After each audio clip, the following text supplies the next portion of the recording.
Video start करने से पहले एक गेम खेलते हैं। ये जो आपको स्क्रीन में दिख रहा है ये है हमारा ऑब्जर्वेबल यूनिवर्स, यानी कि वो यूनिवर्स जिसका अभी तक साइंस पता लगा पाया है। ये पूरा यूनिवर्स 93 बिलियन लाइट ईयर्स में फैला हुआ है। यानी अगर इसके एक कोने से लाइट को छोड़ा जाए तो लाइट को दूसरे कोने तक पहुंचने में 93 बिलियन ईयर्स लग जाएंगे। एज अ रेफरेंस आपको बता दूं कि लाइट को अर्थ से मून तक पहुंचने के लिए सिर्फ 1.3 सेकंड लगते हैं। इससे आप कल्पना कर सकते हो कि हमारा यूनिवर्स कितना वास्ट है। अब हमारा टास्क ये है कि हम इस यूनिवर्स में आपको ढूंढने की कोशिश करेंगे। अगर हम इसे 700 गुना जूम करेंगे तो हम देखेंगे यहाँ पे लेनाइकिया सुपर क्लस्टर। लेनाइकिया सुपर क्लस्टर में 1 लाख से भी ज्यादा गैलेक्सीज हैं। अब यहाँ से अगर हम इसको और फर्दर यानी कि 2000 गुना और जूम करेंगे तो हम 1 लाख गैलेक्सी में अपनी गैलेक्सी जिसका नाम है मिल्की वे उसको देख सकेंगे। इस इकलौती गैलेक्सी में सूरज जैसे ही अरबों खरबों स्टार्स हैं जिनके खुद सोलर सिस्टम भी हैं। अगर हम अपनी जर्नी कंटिन्यू रखते हैं और इसे और फर्दर जूम करते हैं यानी कि 78 मिलियन गुना और जूम करते हैं तो हम अपने सोलर सिस्टम को देख सकते हैं जो 1.4 बिलियन किलोमीटर्स में फैला हुआ है। अगर हम यहाँ से भी अगर 8 लाख गुना और जूम करें तो हम अपनी अर्थ को क्लियरली देख सकेंगे। और यहाँ से इसे और फर्दर जूम करते हैं तो यहाँ पे खुद को ढूंढ पाएंगे, वो इंसान जिसका अस्तित्व इस पूरे ब्रह्मांड में कुछ भी नहीं है, या फिर ऐसा कहें कि उसका होना या ना होने से यहाँ पे किसी को कोई फर्क नहीं पड़ने वाला।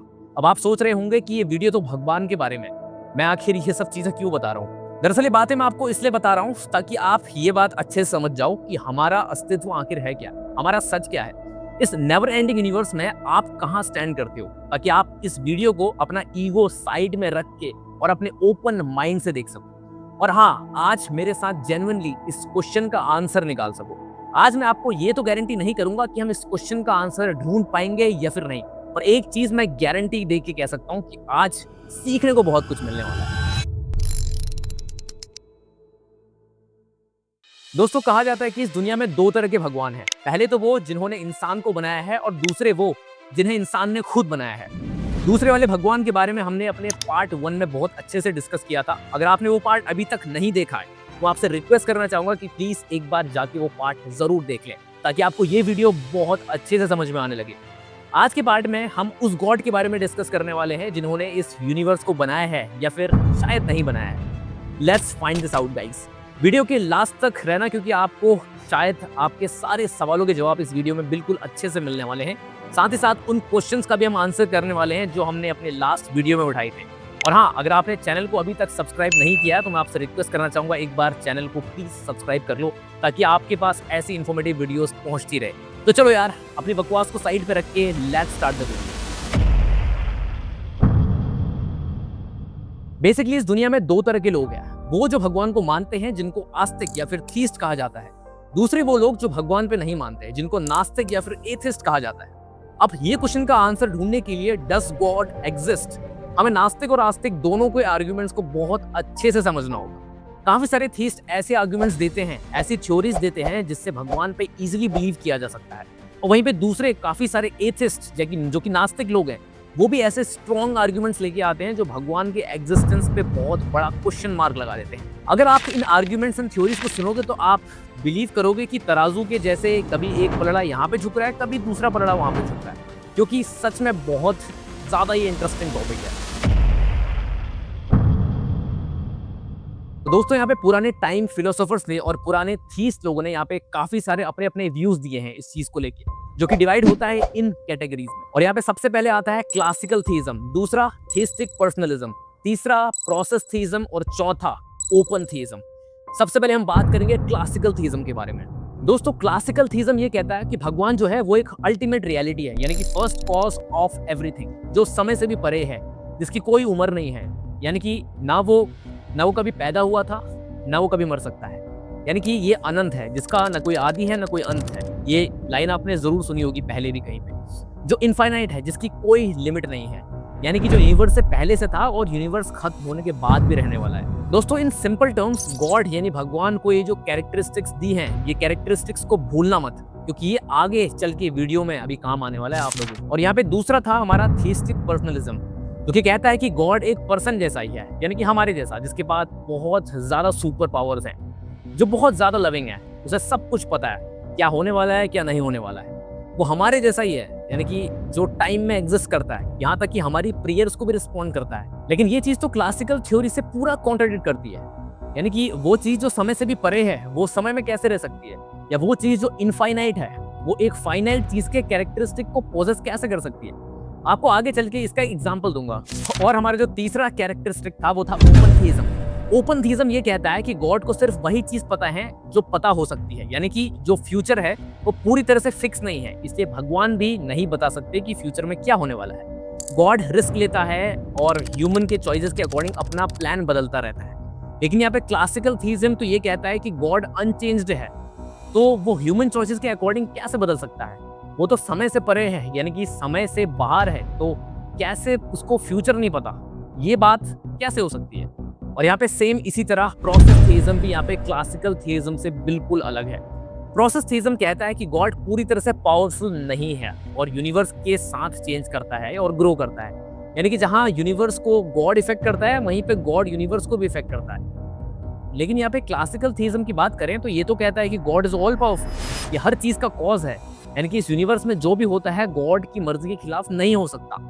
तो यहाँ पे ये चीजें तो आपस में काफी हद तक कंफ्यूजिंग है।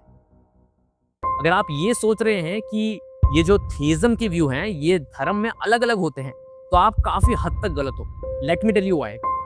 दोस्तों अगर मैं यहाँ पे हिंदुइज्म की बात करूं तो यहाँ पे हिंदुइज्म काफी ज्यादा कॉम्प्लेक्स है। हिंदुइज्म का कोर काफी हद तक यहाँ पे क्लासिकल थीज्म जैसा लगता है, यानी कि ये कॉन्सेप्ट मानता है जैसे ब्रह्मा, यानी कि जिसने यूनिवर्स बनाया है वही सबसे बड़ा है, वो अनचेंजेबल है, उसका ना कोई अंत है ना कोई शुरुआत है, यानी कि वो इटर्नल है, इनफाइनाइट है और उसकी कोई भी क्वालिटीज या कैरेक्टरिस्टिक्स नहीं है। मैं आपको एग्जांपल देता हूँ। यहाँ पे ये ऋग्वेद के प्रथम मंडल के 164वें सूक्त के 46वें मंत्र को पढ़िए। इंद्रम मित्रम वरुणमग्नि माहुरथे दिव्यम स्वसपूर्णम गुरुत्मान एकम सदीप्रा बहुधा वद्यंती यमम मातृश्रवण माहु। मुझे माफ करिएगा, मेरी संस्कृत उतनी ज्यादा अच्छी नहीं, हो सकता मैं श्लोक गलत प्रोनाउंसिएशन कर रहा हूँ, लेकिन आपको इसका इंग्लिश में मतलब बताऊं तो इसका मतलब है दे कॉल हिम इंद्रा मित्रा वरुणा अग्नि, he is the heavenly nobly winged Garutman.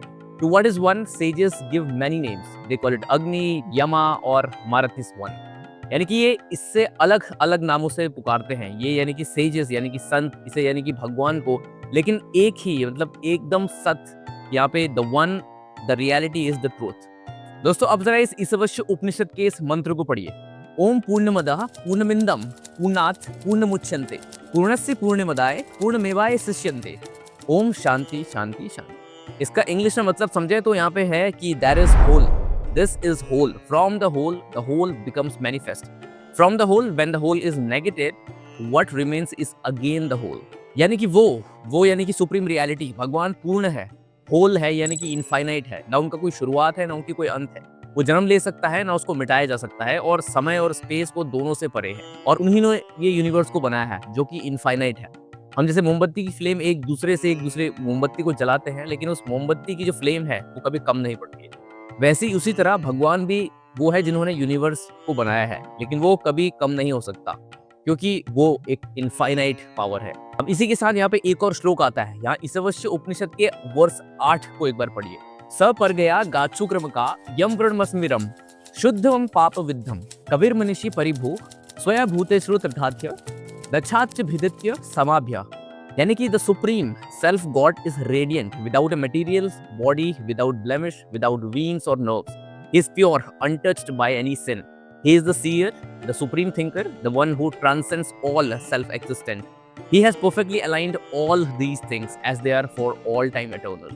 यानी कि दोस्तों वही परम शक्ति है, उसको सब कुछ पता है और वो कोई मटेरियल से नहीं बनी है। और ये बात याद रखना, उसकी कोई मटेरियल बॉडी नहीं है, ना वो फिजिकल अपीयरेंस से बड़ा हुआ नहीं है, या उसकी कोई वीन्स, नसें या फिर कोई नर्व्स नहीं है। वो सबसे प्योर है, यानी कि उसको सब कुछ पता है, उसने कोई भी पाप नहीं किए हैं ना छुए हैं। इस तरह की आपको एक रेफरेंस से मिल जाएगी और एकदम एक क्लासिकल थीज्म को व्यू को प्रकट करती है। यानी कि ये भगवान अनंत है, समय और स्पेस से परे है और इनफाइनाइट है। और ये बात आपको बार बार सुनने को मिल रही होगी। लेकिन दोस्तों यहाँ पे हिंदुस्तान में इसके साथ ही साथ और भी व्यूज को माना जाता है। जैसे कि ब्रह्मा की एज को कहा गया है कि ब्रह्मा ने यूनिवर्स को बनाया है, तो फिर द क्रिएटर तो इनफाइनाइट होना चाहिए था, यानी कि वो चीज जो अनंत हो, जिसका जन्म हुआ हो और जिसका अंत ना हो। लेकिन विष्णु पुराण के चैप्टर 3 के वर्स 8-10 में कहा गया है कि ब्रह्मा की आयु 100 ब्रह्म ईयर है, और ये उम्र पूरी के होने के बाद वो महाविष्णु में समा जाएंगे और फिर एक नया ब्रह्मा और जन्म लेगा। और सेम चीज भगवत पुराण और महाभारत और मनुस्मृति में भी मेंशन किया गया है, जो कि काफी हद तक थियस्टिक पर्सनलिज्म व्यू को दिखाती है। वही हम ये भी नोटिस कर सकते हैं कि हिंदू धर्म में एक नहीं बल्कि बहुत से गॉड्स को पूजा जाता है।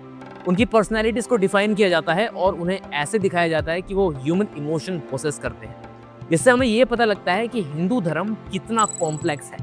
उसमें काफी व्यूज को फॉलो किया जाता है।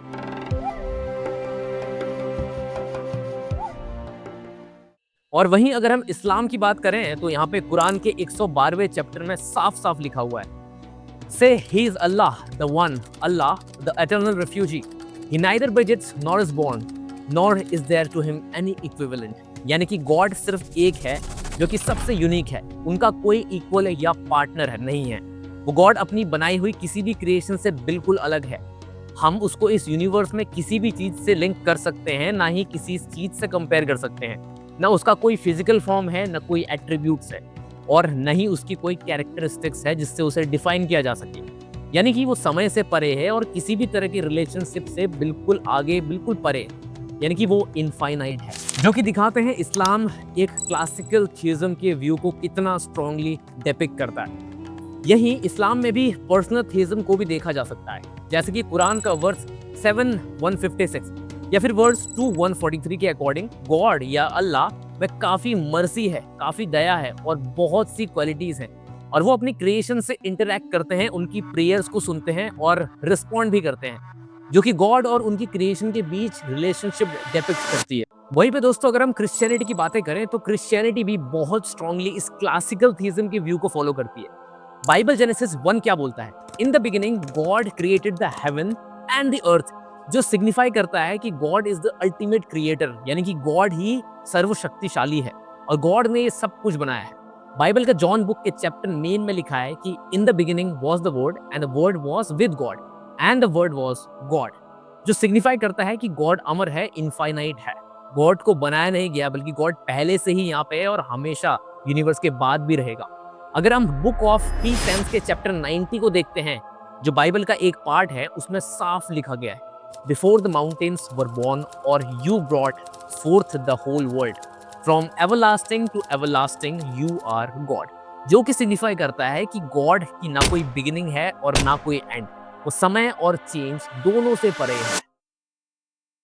लेकिन दोस्तों वहीं पे जॉन 3:16 वर्स में लिखा जाता है कि for God so loved the world that he gave his one and only son that whoever believes in him shall not perish but have eternal life। यानी कि गॉड अपने लोगों से प्यार करते हैं और उनके बाप बेटे के रिलेशन को भी देखा जा सकता है, जो कि एक पर्सनलिज्म को पोर्ट्रे करता है। लेकिन दोस्तों अभी तक आपने एक चीज जरूर नोटिस की होगी कि अगर हम इन सारे रिलीजन को अगर मिला दें तो हमें उस भगवान की एक कॉमन डेफिनेशन देखने को मिलती है, जो कि एक चीज जो कि एक इटर्नल है, यानी कि अमर है, जिसका कोई ना बिगिनिंग है और ना कोई एंड है। कोई ऐसी चीज जो अनचेंजेबल है, उसे कभी चेंज नहीं किया जा सकता, और एक ऐसी चीज जो कि ओमनिपोटेंट है, यानी कि एक सर्वशक्तिशाली चीज, एक ऐसी चीज जिसको जो कि क्रिएटर है, जिसने हम सबको बनाया है, और एक ऐसी चीज जिसको किसी चीज से कंपेयर नहीं किया जा सकता। वो समय से भी परे है और ह्यूमन इमोशन से भी परे है। भले ही डिफरेंट रिलीजन में इस चीज को अलग अलग नामों से बुलाया है और इसको अलग अलग नामों से भी पूजा जाता है, but at the end of the day they all are referring to the same thing. अब आप सोच रहे होंगे कि मैं इसे एक चीज क्यों कह रहा हूं, because we can not define it. हम नहीं बता सकते कि वो क्या है। We are human beings and हम फाइनाइट चीजों के बारे में बात कर सकते हैं, क्योंकि हम फाइनाइट चीज हैं। लेकिन गॉड की डेफिनेशन के अकॉर्डिंग वो एक इनफाइनाइट चीज है। तो एक फाइनाइट चीज एक इनफाइनाइट चीज को डिफाइन कर पाना लगभग इम्पॉसिबल है। इसके बारे में आगे चल के बात करूंगा, जो कि बहुत ज्यादा इंटरेस्टिंग है गाइस। देखो दोस्तों, ऐसा तो होगा नहीं कि इतने समय से लोगों ने कभी गॉड को प्रूफ करने की कोशिश ना की हो। इतने बीते सालों में गॉड की एग्जिस्टेंस को प्रूव करने के लिए बहुत से थियोलॉजिस्ट, फिलोसोफर्स और स्कॉलर्स ने काफी आर्गुमेंट दिए हैं, जिसमें से टॉप आर्गुमेंट्स को हम समझने की कोशिश करते हैं। And believe me, these are really amazing.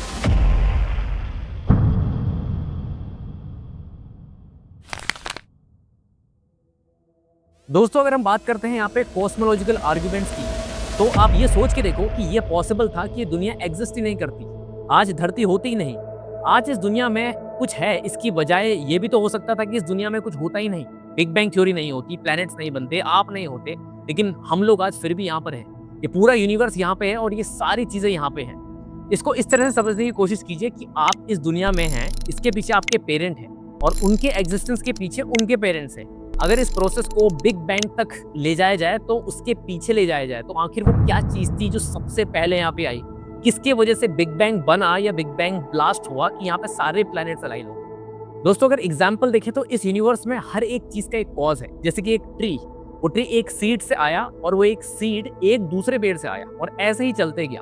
अब इसको एक चेन की तरह समझने की कोशिश करो जो पीछे को चलते ही जा रही है, लेकिन ये जो चेन है वो हमेशा के लिए पीछे को नहीं जा सकती। इसका कोई ना कोई स्टार्टिंग पॉइंट होना चाहिए, यानी कि it cannot go to the infinity. अगर ऐसा होता तो कोई चीज कभी एग्जिस्ट ही नहीं करती। इसका मतलब है फर्स्ट कॉज यानी पहले कारण का होना मैंडेटरी है, यानी कि एक अनमूव्ड मूवर या फिर द अनकॉज्ड कॉज, और जिसको फिलोसोफर्स ने कहा था गॉड, भगवान कहो या फिर अल्लाह कह लो। और दोस्तों इसी के साथ अब हम आते हैं अपने एक नए ओंटोलॉजिकल आर्गुमेंट पे। ये जो आर्गुमेंट है वो सेंट एंसेल्म अपने वर्क प्रोस्लोंजियन के 2nd एंड 3rd चैप्टर में देते हैं। ये काफी इंटरेस्टिंग और साथ ही साथ काफी कंफ्यूजिंग है, तो इसको ध्यान से जरूर सुनिएगा, जरा मेरे साथ समझने की कोशिश करिए। वो कहते हैं कि ईश्वर का जो ये विचार है वही ईश्वर का प्रमाण है। Wait wait wait, what is this? ये कुछ अलग लग रहा है ना। चलो इसको समझने की कोशिश करते हैं। एक ऐसी चीजों की कल्पना करो जो सबसे ग्रेटेस्ट है, मतलब कि सर्वश्रेष्ठ, the most perfect thing you can think of. ये चीज है गॉड, यानी कि इसे महान और परफेक्ट चीज कोई हो ही नहीं सकती। अब भले ही एक पर्सन जो कहता है कि इस दुनिया में भगवान एग्जिस्ट नहीं करता, वो भी अपने माइंड में इस ग्रेटेस्ट एंड मोस्ट परफेक्ट चीज की कल्पना तो कर ही सकता है। अब अपने माइंड में 2 प्लेसेस के बारे में सोचिए जो एग्जिस्ट करती है। जैसे कि सबसे पहली प्लेस तो वो जो सिर्फ आपके माइंड में एग्जिस्ट करती है, एंड दूसरी प्लेस वो जो माइंड में और रियलिटी में दोनों जगह एग्जिस्ट करती है। अब आप मुझे ये बताइए कि इन 2 चीजों में ग्रेटर क्या है, यानी कि बेहतर क्या है? ऐसी जगह जो सिर्फ माइंड में एग्जिस्ट करती है या फिर एक ऐसी जगह जो माइंड और रियलिटी दोनों में एग्जिस्ट करती है? ऑफ कोर्स वो चीज जो रियलिटी में एग्जिस्ट करती है। सेम इसी तरफ से यहाँ पे अगर गॉड सिर्फ एक आइडिया होता तो हम उससे भी ग्रेटर कुछ सोच सकते थे, लेकिन गॉड की डेफिनेशन के अकॉर्डिंग उससे बेहतर और परफेक्ट चीज कुछ सोचा ही नहीं जा सकता। तो आप उसके बारे में सोच कैसे पा रहे हैं? तो गॉड को रियलिटी में एग्जिस्ट करना ही होगा अगर उसे ग्रेटेस्ट होना है तो। फॉर एग्जाम्पल सोचो तुम एक सबसे परफेक्ट आइसक्रीम इमेजिन करते हो, सबसे टेस्टी, सबसे स्मूथ, सबसे आइडियल फ्लेवर जो और कोई आइसक्रीम बीट ना कर सके। अब आपके पास यहाँ पे 2 ऑप्शन है। ऑप्शन ए, ये परफेक्ट आइसक्रीम सिर्फ तुम्हारे माइंड में एग्जिस्ट करती है, रियलिटी में नहीं। ऑप्शन बी, ये परफेक्ट आइसक्रीम तुम्हारे माइंड के साथ साथ रियलिटी में भी एग्जिस्ट करती है, तुम एक्चुअली उसे खाते हो। अब यहाँ पर एक ऑब्वियस सी बात है, जो आइसक्रीम रियल में एग्जिस्ट करेगी वो ही ज्यादा परफेक्ट होगी इमेजिनेशन वाली आइसक्रीम से। अब अगर तुम बोलो परफेक्ट आइसक्रीम सिर्फ माइंड में एग्जिस्ट करती है, तो इसका मतलब है कि एक और ज्यादा परफेक्ट वर्जन पॉसिबल है उस आइसक्रीम का जो कि रियल में भी एग्जिस्ट करे। लेकिन हमने शुरू में कहा था कि इससे ज्यादा परफेक्ट आइसक्रीम सोची ही नहीं जा सकती। इसका मतलब उस इमेजिनेशन वाली आइसक्रीम को एक्चुअली में एग्जिस्ट करना ही होगा। तो देखो यार, इन सिंपलर टर्म, अगर तुम किसी ग्रेटेस्ट पॉसिबल बीइंग को इमेजिन करते हो तो उसे रियलिटी में होना ही होगा। अगर वो रियलिटी में नहीं है तो इसका मतलब तो ग्रेटेस्ट पॉसिबल बीइंग है ही नहीं। और इसी के साथ हम आते हैं अपने नए आर्गुमेंट पे। इस आर्गुमेंट का नाम है टियोलॉजिकल आर्गुमेंट। यह आर्गुमेंट सिंपली ये कहता है कि यूनिवर्स इतना ही अच्छी तरह से डिजाइन है तो इसका एक डिजाइनर तो होना ही चाहिए। फॉर एग्जाम्पल, अगर आपको रोड में गिरा हुआ एक स्मार्टफोन मिलता है तो आपको पता है वो ऐसी ही यहाँ पे अचानक से पैदा नहीं हो गया, उसको किसी ने बनाया है, यानी उसका कोई डिजाइनर है।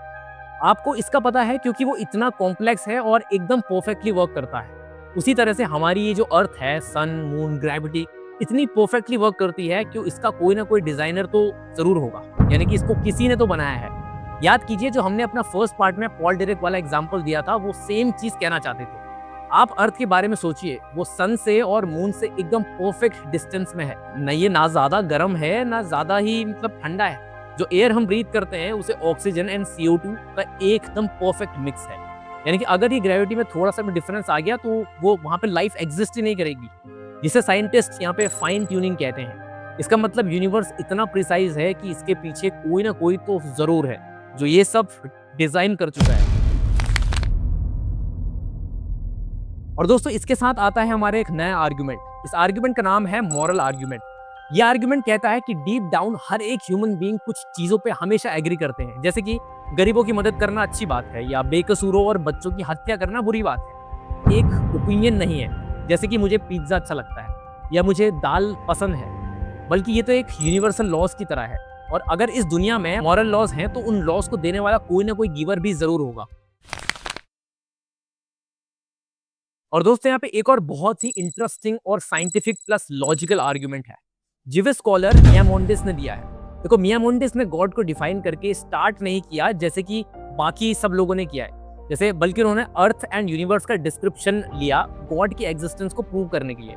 मियामोंडिस कहते हैं कि ये प्लैनेट्स, ये स्टार्स या फिर जितनी भी सेलेस्टियल बॉडीज हैं यूनिवर्स में, ये लगातार मूव करती ही रहती है एंड बिलियंस ऑफ ईयर से मोशन में है। लेकिन दोस्तों, ऐसा होना नामुमकिन है, बिकॉज ये सब फिजिकल थिंग्स और फिजिकल चीजें फाइनाइट होती हैं, यानी कि उनके पास एक फाइनाइट एनर्जी होती है जो हमेशा के लिए मोशन में नहीं रह सकती। जैसे कि आप सोच के देखिए, यहाँ पे अगर आप एक लट्टू को इमेजिन करिए, एक लट्टू को अगर आप घुमाओगे तो वो लट्टू कुछ देर के लिए घूमेगा। वो लट्टू इसलिए घूम रहा है क्योंकि आपने उसमें एक फोर्स लगाया है, और कुछ समय बाद वो खुद रुक जाएगा।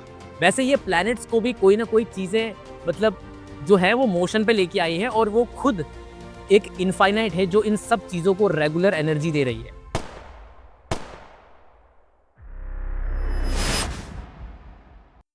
यहीं पर मैं आपको एक इंटरेस्टिंग बात बताना चाहता हूँ। 19वीं सेंचुरी के कुछ बिलीवर्स ने कहा था कि हमें गॉड को कभी प्रूफ करना ही नहीं चाहिए, और ना ही गॉड को प्रूफ करना हमारे बस में है। वो कहते हैं कि अगर भगवान को एक मैथ्स की इक्वेशन की जैसे प्रूफ कर दिया गया, जैसे कि 1+1 2, तो जो फेथ है यानी कि भरोसा, विश्वास, वो अपनी खुद ही मीनिंग खो देगा। यानी कि गॉड का एग्जिस्टेंस इसलिए इंपॉर्टेंट है क्योंकि उसको प्रूव नहीं किया जा सकता। Trusting him is the matter of faith, not logic. और वैसे भी एक फाइनाइट चीज के लिए एक इनफाइनाइट चीज को प्रूफ कर पाना, या फिर कहें कि उसको डिस्क्राइब कर पाना भी इम्पॉसिबल है। जैसे कि मान लीजिए कि आपने पेपर में एक स्क्वायर बनाया जो ही मतलब 2 डायमेंशनल है, और जिसकी लेंथ और वेड्थ है, बट आप मान लो कि उसे एक 3 डायमेंशनल ह्यूमन के बारे में समझाने की सोच रहे हो, तो वो कभी उसको अच्छे से समझ नहीं पाएगा, क्योंकि उसके लिए तो हाइट ही एग्जिस्टेंस नहीं करती है, उससे सिर्फ फ्लैटनेस के बारे में पता है। वैसे कि ह्यूमंस की नॉलेज और ऑब्जर्वेशन लिमिटेड है, तो उस चीज को कैसे प्रूफ कर सकते हैं या डिफाइन कर सकते हैं जो कि अनंत है और इनफाइनाइट है। दोस्तों, अभी तक की जितनी भी आर्गुमेंट आपने सुनी हो सकता है उससे आपको भगवान की एग्जिस्टेंस पे भरोसा हो जाए, या फिर आपका बिलीफ और स्ट्रांग हो जाए। बट उससे पहले एक बार एथिस्ट की आर्गुमेंट को सुनना भी बहुत ज्यादा इंपॉर्टेंट है, क्योंकि मुझे नहीं लगता कि उसके बाद आप कोई चॉइस बना पाओगे।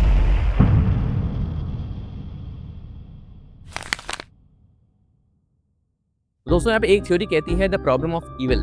तो यहाँ पे प्रॉब्लम ऑफ इविल थीस्ट के इस क्लेम को क्वेश्चन करते हैं कि अगर गॉड सबसे ज्यादा पावरफुल है, यानी कि भगवान को सब कुछ पता है और भगवान सबसे ज्यादा अच्छा है, तो प्रॉब्लम ऑफ इविल ये कहता है कि अगर दुनिया में भगवान है तो फिर ये सारा इविल और ये बुराई और ये सफरिंग एग्जिस्ट क्यों करती है? जैसे कि इतने डिजास्टर्स क्यों आते हैं, वॉर्स क्यों होती है, लाखों की तादाद में बच्चे क्यों मर जाते हैं। डेफिनेशन छोड़िए, इसको एक चार्ट की हेल्प से समझने की कोशिश करते हैं। ये चार्ट मैं आपको नीचे दिखा रहा हूँ, उसको समझने की कोशिश करते हैं।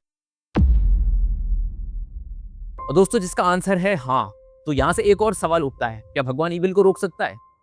आंसर कैन बी यस और नो। अगर नहीं तो भगवान पूरी तरह से पावरफुल नहीं है, तो फिर उन्हें गॉड कहा ही क्यों जाता है?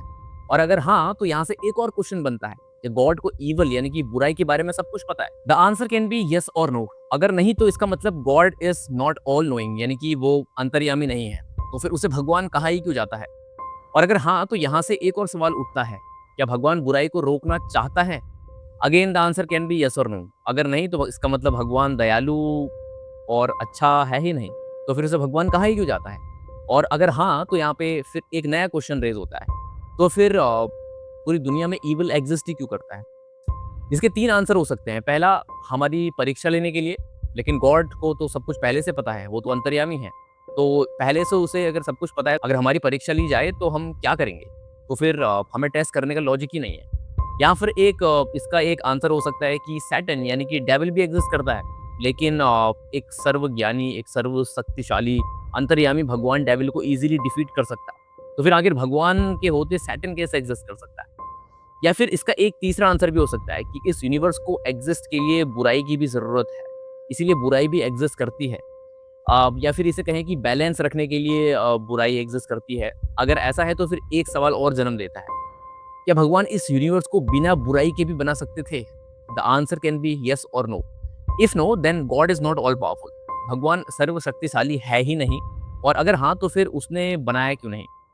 अब इसके भी दो आंसर हो सकते हैं। पहला कि इंसान वो इंसान को टेस्ट करना चाहते थे, बट अगेन भगवान को सब पहले से ही पता है, तो फिर हमें टेस्ट करने की यहाँ पे ज़रूरत क्या है।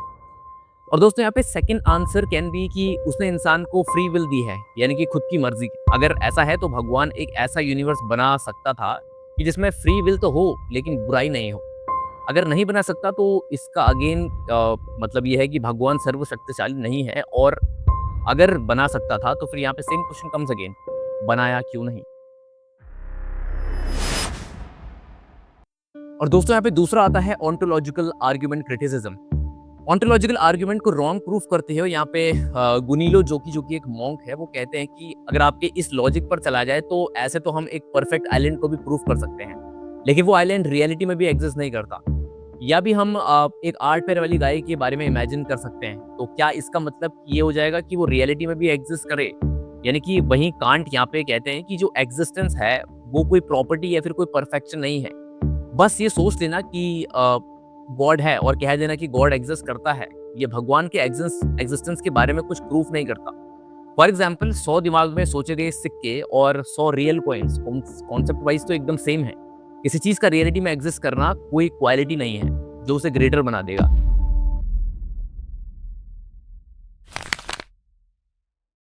और दोस्तों यहाँ पे तीसरा आता है यहाँ पे कॉस्मोलॉजिकल आर्ग्यूमेंट क्रिटिसिज्म। ये तीसरा आर्ग्यूमेंट थीज्म के सबसे बड़े आर्ग्यूमेंट को काउंटर करता है, द कॉस्मोलॉजिकल आर्ग्यूमेंट। साइंटिस्ट कहते हैं कि आपका कहना है कि किसी भी चीज के पीछे एक कारण यानी कि कॉज होता है, और कोई भी चीज बिना कारण या कॉज के ऑटोमेटिकली एग्जिस्ट नहीं कर सकती। तो फिर गॉड बिना कारण या कॉज के एग्जिस्ट कर रहा है, यहाँ पे कैसे? यानी कि आपने पहले तो कहा कि everything needs cause to exist, लेकिन ये सेम चीज गॉड पे अप्लाई नहीं है। कि वैसे ही अगर आप ये मानने को तैयार हैं कि गॉड बिना किसी कॉज के एग्जिस्ट कर सकता है, तो फिर यूनिवर्स बिना किसी कॉज के एग्जिस्ट क्यों नहीं कर सकता? यानी कि अगर गॉड एटर्नल हो सकता है तो यूनिवर्स भी तो एटर्नल हो सकता है। और दूसरी चीज उन्होंने ये बोली कि हाँ ये सच है कि एक बीज पेड़ के बिना नहीं हो सकता और एक पेड़ बीज के बिना नहीं हो सकता, लेकिन ये जरूरी नहीं है कि आप पूरे यूनिवर्स को सेम वे में एक्सप्लेन कर दो। ये एक फैलेंसी ऑफ कंपोजिशन है, मतलब कि हमने एक चीज को लिया और जो यूनिवर्स के एक पार्ट के लिए ट्रू है, और हमने उसी सेम चीज को एज्यूम कर लिया कि ये पूरा यूनिवर्स मतलब ये भी ट्रू ही होगी, मतलब ये भी इसी के साथ ही होगा। वो कहते हैं कि ये बेटर होगा कि अगर हम यूनिवर्स को एक डिफरेंट चीज की तरह देखें। The universe just exist and has always existed, और इसके एग्जिस्टेंस के लिए किसी कारण को ढूंढने की जरूरत नहीं है। और मान लिया जाए कि अगर कोई कारण है भी तो वो जरूरी नहीं कि वो गॉड ही हो, वो भगवान ही हो सकता है कि ये बहुत ही बड़ी शक्तिशाली चीज ने यूनिवर्स को स्टार्ट करके बस छोड़ दिया हो विदाउट एनी फर्दर इन्वॉल्वमेंट। क्या ये बात नहीं हो सकती? और दोस्तों यहाँ पे चौथा आर्ग्यूमेंट आता है थियोलॉजिकल डिजाइन आर्ग्यूमेंट क्रिटिसिज्म। जैसे कि हमने अपनी वीडियो में पहले बात की थी डिजाइनर के बारे में, यानी कि हर एक चीज इतनी ज्यादा परफेक्ट, इतनी कॉम्प्लेक्स होकर भी इतनी प्रिसाइज कैसे है, यानी कि इसके पीछे एक कोई ना कोई डिजाइनर यानी कि भगवान जरूर है। लेकिन इसके भी दोस्तों काफी ज्यादा क्रिटिक्स हैं। 18वीं सेंचुरी में ह्यूमे कहते हैं कि इस यूनिवर्स को एक ह्यूमन आर्टिफैक्ट्स के साथ कंपेयर नहीं किया जा सकता, जैसे कि वॉच या फिर फोन, हम दो एक दूसरे को कंपेयर नहीं कर सकते। दोस्तों हमने लोगों को यहाँ पे चीजें बनाते देखा है, यूनिवर्स नहीं। अगर आपको लगता है कि चीजों के कॉम्प्लेक्स होने और प्रिसाइज होने का मतलब डिजाइन है, तो ऐसा भी तो हो सकता है कि वो डिजाइन या यूनिवर्स मल्टीपल गॉड्स ने बनाया हो, या फिर ऐसे डिजाइनर ने बनाया हो जिसके अंदर खुद की एक कमी हो, लाइक ह्यूमन डिजाइन। इसका क्रिटिक्स डार्विन अपनी नेचुरल सिलेक्शन की थ्योरी से भी देते हैं कि कॉम्प्लेक्सिटी का मतलब ये नहीं कि उसे किसी डिजाइनर ने बनाया है। वो कहते हैं कि इस नेचर की एक प्रोसेस है जिसे कहते हैं नेचुरल सिलेक्शन, जिसमें नेचर मतलब अपने आप को खुद चेंज करते रहती है और उसके सर्वाइवल में हेल्प करती है।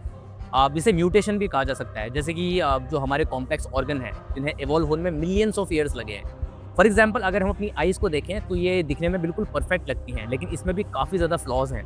हमारी आइज़ में एक ऐसी जगह है जहाँ ऑप्टिक नर्व मिलती है, और उस पॉइंट पे ऐसा कोई भी सेल नहीं होता जो लाइट को सेंस कर सके। यानी कि अगर कोई भी चीज़ अगर उस पॉइंट के सामने हो तो हम उसे देख नहीं पाएंगे, इसलिए उस जगह को ब्लाइंड स्पॉट कहा जाता है। लेकिन एक परफेक्ट डिजाइनर हमारे विजन में ये एक होल क्यों छोड़ेगा? वो एक गलती कैसे कर सकता है? लेकिन दोस्तों एवोल्यूशन इस चीज को एक्सप्लेन करता है। देखिए एवोल्यूशन ने आइस को धीरे धीरे बिल्ड किया है एरर एंड ट्रायल मेथड से, इसलिए ये जो फ्लॉ है ये सेंस बनाता है, और समय के साथ साथ आपको बताऊं ये ब्लाइंड स्पॉट भी बिल्कुल गायब हो जाएगा। वैसे ही इस नेचर में काफी चीजों में फ्लॉज देखे गए हैं, जैसे कि पैंडा का थंब या फिर ये जिराफ का recurrent nerve, because evolution is regularly taking place और ये धीरे धीरे समय के साथ चेंज होते रहता है एज पर द रिक्वायरमेंट्स। और दोस्तों यहाँ तक हम ये स्पेस की बात करें तो स्पेस में भी बहुत ज्यादा फ्लॉज हम देख सकते हैं, जैसे प्लैनेट्स वगैरह में एस्टेरॉइड्स गिरते रहते हैं, यहाँ तक कि सन एंड अर्थ भी एक समय बाद खत्म हो जाएंगे। सूरज अर्थ की ओर रेगुलरली मैसिव फ्लेयर भेजता ही रहता है। और अगर मान भी लिया जाए कि इन सब चीजों को एक डिजाइनर ने बनवाया है, तो क्या प्रूफ है कि वो डिजाइनर गॉड ही है? It can be anything. Aliens, committee of gods, एक फ्लॉड डेटी भी हो सकता है। एक और आर्ग्यूमेंट साइंटिस्ट देते हैं कि थंडर, डिजीज, अर्थक्वेक को एक समय पर गॉड्स के एक्शन की तरह देखा जाता है, लेकिन आज साइंस के द्वारा इसको एक्सप्लेन कर दिया गया है। तो इसका मतलब ये कि जो चीजें अभी हमको इसका हमें प्रूफ नहीं मिला है, उसको हम ये कैसे कह सकते हैं कि गॉड ने किया है। दोस्तों अभी तक आप वीडियो में थीस्ट और एथिस्ट दोनों के ही मेजर आर्गुमेंट्स को अच्छे से समझ गए होंगे, लेकिन अभी भी यहाँ पे एक ही सवाल आता है, डस गॉड रियली एग्जिस्ट? तो आपको क्या लगता है, अगर आप भी एक बहुत बड़ी कंफ्यूजन में हो कि भगवान एग्जिस्ट करता है या नहीं करता है, मैं आपको इस कंफ्यूजन से निकालने में आपकी थोड़ी सी हेल्प कर देता हूँ। One of my favourite writer Dale Carnegie एक बुक लिखते हैं, how to stop worrying and start living. इस बुक को 19 चैप्टर में एक बहुत अच्छी बात बोलते हैं, कल डिस्क्रिप्शन में आपको लिंक पर जरूर दे दूंगा, एक बार इसको पढ़ के जरूर देखना और जानना कि इस बुक में आखिर लिखा क्या है। वो कहते हैं कि एक समय था जब मेरी फैमिली और मैं साथ में ही रहते थे, भगवान पे बहुत ज्यादा बिलीव करते थे। ये बिलीव ने जाने हमें कितनी ही सिचुएशन से बाहर निकलने में मदद की। हमारी वर्स्ट से वर्स्ट सिचुएशन में भी बिलीव था कि गॉड एक दिन सब ठीक कर देगा। तो मेरी फैमिली ने उसी बिलीव के चलते कभी गिव अप नहीं किया और हमने हैप्पीली अपनी लाइफ जी। लेकिन जब मैं बड़ा हुआ और मैंने अपने हाई स्कूल में बायोलॉजी, साइंस, फिलोसॉफी और डिफरेंट रिलीजन के बारे में पढ़ा, तो मुझे पता चला कि इन सब रिलीजियस बुक को इंसानों ने ही लिखा है। और जब ये सब चीज़ पढ़ने के बाद मैं बहुत ज़्यादा कंफ्यूज हो गया कि वाकई में भगवान है या फिर ये इसने मुझे पूरे अंदर से हिला के रख दिया। मेरा मन बहुत से क्वेश्चंस थे जिसके पास कोई मेरे पास आंसर ही नहीं थे, जैसे हमारे पास कोई आंसर नहीं कि भगवान है कि नहीं। मेरी लाइफ अचानक से एक पर्पसलेस सी बन गई और मुझे गॉड के एग्जिस्टेंस पे डाउट हो चुका था। मुझे ये यकीन होने लग गया था कि पूरा यूनिवर्स प्लेनलेस और एमलेस है, यानी कि इसका कोई मकसद नहीं है क्योंकि इसका कोई भगवान नहीं। तो दोस्तों वो बोलते हैं कि क्या मुझे इन सब चीज़ों का आंसर ढूंढना चाहिए? बल्कि उन्होंने कहा बिल्कुल भी ज़रूरी नहीं है। हमारी छोड़ो, यहाँ पे इतनी सारी मिस्ट्रीज है दुनिया में, इन सब मिस्ट्रीज का अगर हम जवाब ढूंढते रह गए तो हमें न जाने कितने ज्यादा यहाँ पे जन्म लेने पड़ेंगे, फिर भी इन मिस्ट्रीज का कभी हल नहीं मिलेगा। यानी कि इस बात का हम 100% कभी प्रूफ नहीं कर पाएंगे। इंसान जिंदगी को समझने के लिए नहीं बना है, बल्कि उसको जीने के लिए बना है। अगर मुझे चूज करना पड़े कि मुझे नास्तिक होना चाहिए या फिर आस्तिक होना चाहिए, तो मैं हमेशा आस्तिक होना प्रेफर करूंगा, क्योंकि वो मेरे लिए ज्यादा फायदेमंद है। रिलीजन इंसान को भरोसा देता है, एक उम्मीद देता है गिव अप ना करने, बल्कि वो कहता है कि हमेशा लगे रहो अच्छे कामों में। लाइफ को एक जीने का पर्पस देता है और हमें हमेशा भरोसा रहता है कि कोई चीज़ है, कोई शक्ति है जो हमारे लिए खड़ी है। हमें उसकी रिस्पेक्ट करनी चाहिए और हमें हमेशा अच्छे काम करने चाहिए। हमारे अंदर हर समय क्यूरियोसिटी होनी ही चाहिए कि हमें हर चीज़ का राज जानना है या फिर हर चीज़ को एक क्वेश्चन करना है। एट द सेम टाइम उस चीज़ को गलत प्रूफ करने के पीछे कभी मत भागो, बल्कि वही करो जो सबसे ज़्यादा फायदेमंद है। यहाँ पे अगर आप आस्तिक होते हो तो मैं आपको 100% गारंटी देता हूँ कि आपका जीवन सबसे ज्यादा बेहतर रहेगा as compared to being an atheist या फिर नास्तिक होना। दोस्तों देखो यार, जो महाभारत है, रामायण है, बाइबल में जितनी भी लिखी चीजें हैं या कुरान में लिखी चीजें हैं, हमें इनका सच जानने से ज्यादा इनके दिए गए मैसेज को समझना होगा। हर एक चीज, एक लोक कथा हमें एक संदेश देती है कि भगवान ने बुराई के लिए फाइट की और हमेशा लोगों की हेल्प की, और अच्छाई और बुराई में हमेशा अच्छाई को चुना। प्रूफ करने से ज्यादा कि ये चीजें सच हैं या गलत हैं, ये बेहतर होगा कि हमें इन बुक्स के खिलाफ न जाकर बल्कि इन बुक्स से कुछ सीखना होगा। भले सच है या झूठ है वो बात की बात है। आप सोच के देखो, एक बार आप इमेजिन करो कि आप अगर इंसान के दिमाग में भगवान नहीं होता, कि भगवान तो एग्जिस्ट ही नहीं करता, तो सोचो दुनिया में कितनी ज्यादा बुराई हो जाती, कितने क्राइम्स होते, लोग एक दूसरे को मार के खा रहे होते या फिर एक दूसरे को मार के एक दूसरे का पैसा छीन रहे होते, यहाँ रेप, करप्शन, क्राइम, मर्डर्स कितने ज्यादा हो जाते हैं। आप सोच के देखो जरा, अगर ये भगवान जैसी चीज किसी के दिमाग में नहीं होती तो एक बार खुद इमेजिन करना इस बारे में। लेकिन दोस्तों एक बात आप जरूर याद रखना, भले आप आस्तिक हो या नास्तिक हो, अगर आप भगवान पे बिलीव करना चालू कर दोगे तो आपका जिंदगी में इससे फायदा ही होने वाला है, क्योंकि यही सारी चीजें जो हमें हिम्मत देती हैं और यही सारी चीजें जो हमारे काम को आसान बनाती है। अगर आप बिलीव नहीं करते तो एक बार चीजों को एक बार दूसरी तरीके से सोचने की कोशिश करो।